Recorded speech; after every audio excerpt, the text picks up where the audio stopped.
Hello guys, তো দেখতেই পাচ্ছ এটা একটা এসএস টেবিল, স্টিলের টেবিল, যেটা বলা হয় স্টিলের টেবিল, বাংলা ভাষায় স্টিলের টেবিল। তো নিচে দেখতে পাচ্ছ কত সুন্দরভাবে টানা দেওয়া আছে।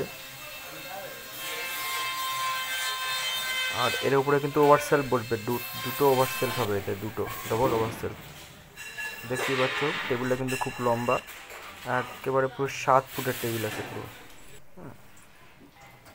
তো চলো তোমাদের দেখাবো এর উপরে যে ডবল ওভারসেলফটা বসবে। চলো এখন ওভারসেলফটাই তোমাদেরকে দেখাবো। টেবিলটা কিন্তু অটোমেটিক পালিশ হয়ে আছে, পালিশ হয়ে পুরো ফিনিশিং করে রেডি করেছি। এখন শুধু ওভারসেলফটাই লাগানো বাকি আছে। তো দেখতেই পাচ্ছ ওভারসেলফটা কিন্তু বসিয়ে দিয়েছি উপরে, দুটো ওভারসেলফ। দেখতেই পাচ্ছ কত সুন্দরভাবে বানালাম। তো ভিডিওটি কেমন লাগলো অবশ্যই কিন্তু বলবেন, আর সাবস্ক্রাইব করবেন, শেয়ার করবেন, লাইক করবেন। দেখো কত সুন্দর লাগছে, দেখো কত সুন্দর ফিনিশিং দিয়েছি।